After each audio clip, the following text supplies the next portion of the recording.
Me and my friends are using a Ouija board for the first time. It keeps asking people to leave the room.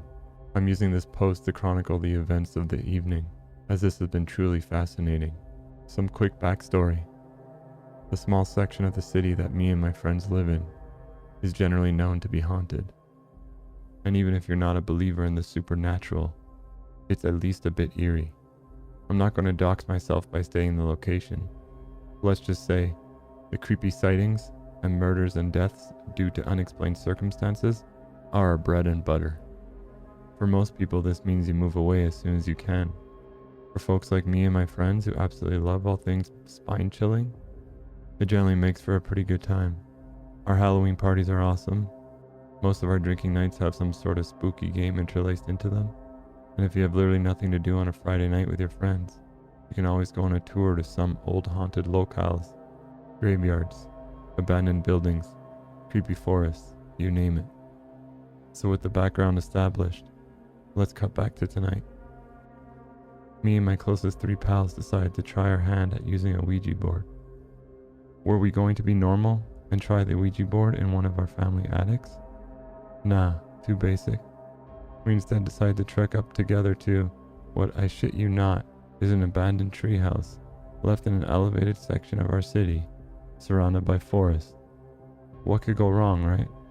We climbed up the treehouse, set down a spooky themed rug, lit some candles, brought out the Ouija board.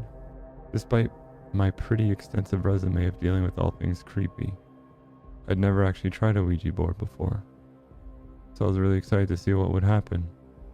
We went into this excited to break every rule in the book. We weren't going to do a seance. We were going to ask whatever we want, and we didn't need to worry about being respectful to the spirit, etc. We figured if something interesting were to happen, it'd be more likely if we went in as carefree as possible. We sat in a circle around the Ouija board and got started, asking the simple question, is there a spirit with us? We fluttered the planchette in a few different directions, but we could tell we were kind of forcing it. We asked a few other questions. What is your name? When did you die? But nothing really came of it. After trying for the next half hour and not really getting anything in the form of a response, we decided that we probably didn't have any spooky luck tonight, and opted instead to share scary stories in the treehouse. We left the Ouija board out just in case we get luckier later in the night. Amidst the break in our storytelling where everyone was grabbing drinks and snacks from their bags, I decided to give the Ouija board another quick go. I placed my hands on the planchette alone and whispered the following question. Will you please grace us with your presence tonight? Surprisingly, the planchette started moving.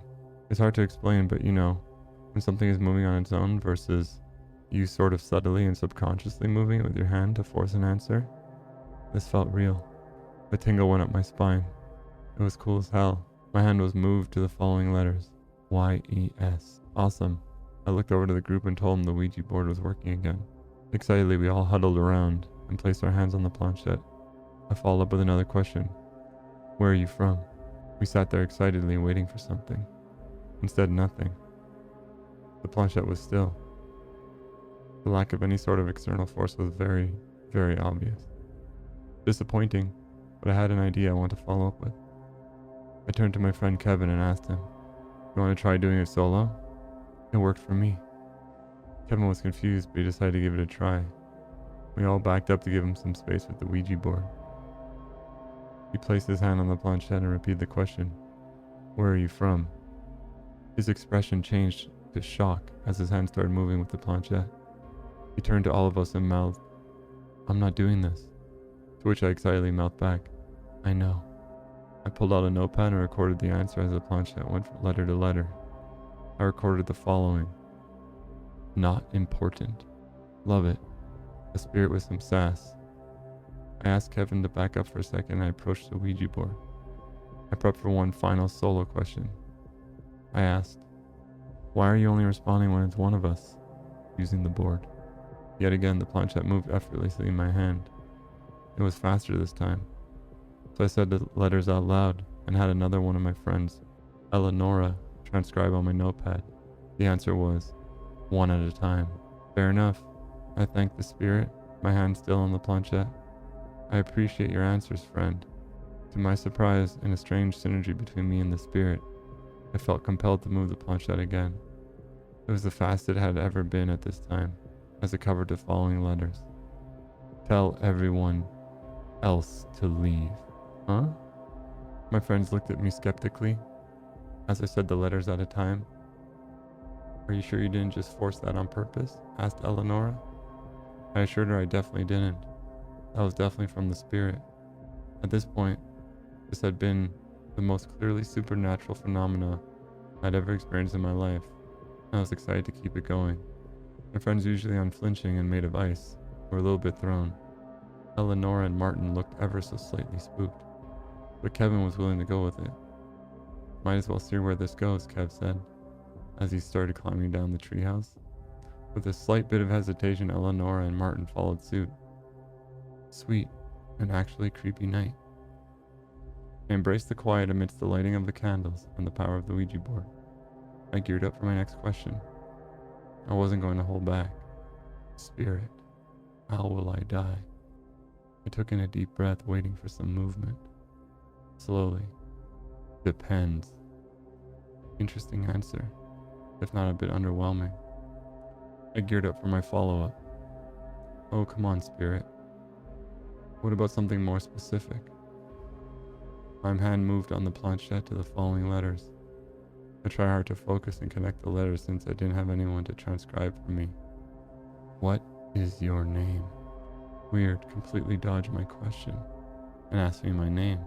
Okay, all-knowing spirit. I assumed you already know that. I decided to try tricking it. My name is Belle. Movement from the planchette on Ouija board. It took me to the letters. Do not lie. Well played, spirit. I gave the spirit my actual name, Jennifer, and continued to see the follow-up response. What is your favorite food? Honoring the spirit's rules, I opted to tell the truth instead of following up with another lie. Your girl loves some donair, and the spirit deserves to know that. The Ouija board's response? Correct. Before I could take in the affirmation from the spirit, I followed up with yet another question. What is your biggest fear? Don't lie. This question took me back a bit. I wasn't really afraid of anything, or so I thought, so I struggled with it. It took me a few moments. I really thought about it. I kind of cringed at the answer, but it was the truth. Something horrible happening to my little brother. No movement from the Ouija board. Seconds turned into minutes as I kept my hand awkwardly placed on the planchette. Then finally, thank you. Send Eleonora. Well, I obliged. I thanked the spirit for its time and decided to climb down from the treehouse where my friends were waiting. I passed on the spirit's message and told Eleonora that it was her turn. Martin, Kevin, and I spent what must have been 15 minutes standing outside the treehouse, while Eleonora was up there. We pulled out drinks out of our bags and were discussing the experience with the Ouija board so far. Both were incredibly surprised when I told them that the spirit was asking me questions. What kind of questions? Generic stuff, like my name, favorite food, I answered. Weird, both Kevin and Martin seemed a bit thrown off by it, but I was excited. We looked up the treehouse and we heard the sounds of someone climbing down. Eleonora had finished her session. She looked traumatized. How was it? I asked her. Weird. All it did was ask me questions. Questions like, Kevin asked her. My name, my favorite hobby, my biggest fear. That one took me a while to answer. Kev turned to me. That is a little bit eerie, he said. I agreed. Didn't look like Eleonora was loving it either. But still, a spirit asking us questions? This had to be one of the coolest, if not the coolest, paranormal experiences I'd ever experienced in my life. Eleonora turned to Martin. It said that you're up next. Martin's session seemed longer than others. We stood outside drinking, talking about the happenings so far, and pulling the occasional snack. That was a little bit traumatizing, said Eleonora.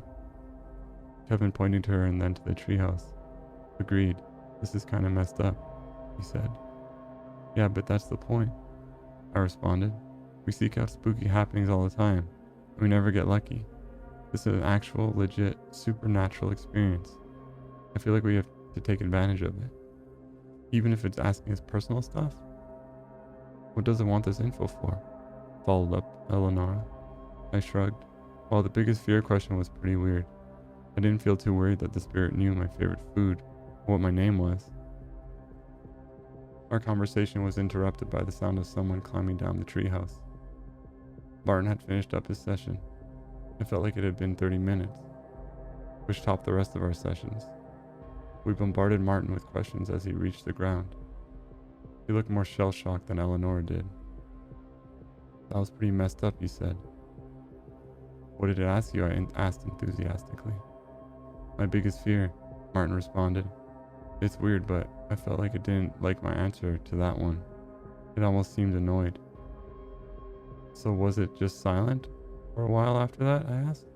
"No, it asked me way more things after that.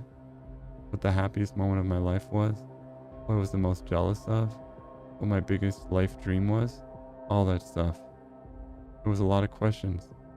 And finally, it just wrapped up with thank you, and that was that." Martin turned to Kevin. "You're next." Kevin turned to all of us. "Here goes nothing," he sighed, and started climbing up the treehouse. We watched him make his way to the top. For the first time in the evening, I had a knot in my stomach. Only 5 minutes had passed since Kevin went up there, but he was already climbing down. He was shaking his head as he made his way down the ladder into our group. "Screw that," said Kevin. "What happened?" I asked him. He just shook his head. "That stuff is dangerous. We need to get the hell out of here. ASAP." I'd never seen Kevin like this. He was uncharacteristically shook. "You have to tell us more. What did it ask you? What did it say?" But Kevin ignored all our questions. He started packing up his bag. "You guys can play with fire if you want, but I'm out of here. I suggest you guys come too," he said. I watched as Martin and Eleanor started packing up as well. I had a bad feeling through this whole thing. "I think we should leave," said Martin. "Guys, what the hell? Just because it's unsettling doesn't mean we have to pack up. We can just hang out up there and do something else," I said. "This doesn't feel right," said Eleanor. I watched them as they all took a few steps away from the treehouse and towards the forest. "You coming?" asked Kevin. I stood my ground. Kevin just shook his head and started heading out on his way. "Suit yourself." I have no idea what could have possibly happened up there that would have shook him like this. He had already started walking as Martin and Eleanor pleaded with me to come with them. I said no. Begrudgingly, they all left. You're probably wondering, wasn't I scared? Especially now that I was alone? The answer was yes. But something in my soul told me that I was up next. I spent my whole life waiting for something that was truly supernatural to happen. And now it was in front of me. With my fingers jittering, I climbed up the treehouse as my friends left. It took me a moment to pull together the bravery to put my hand on the planchette. The candles were still lit. The setting was just right. Finally, I spoke to the spirit again. "Why are you asking us all these questions?" Nothing for a few minutes. Then my hand moved with the planchette, slower than usual. The answer? To confirm my suspicions. Confirm your suspicions of what? Movement from the planchette on the Ouija board. One of you is not who you say you are. What are you talking about? I heard blood-curdling shrieks coming from the forest outside the treehouse, like nothing I'd ever heard before. What the hell? The planchette was moving on its own now. I watched it go from letter to letter. That is not Kevin.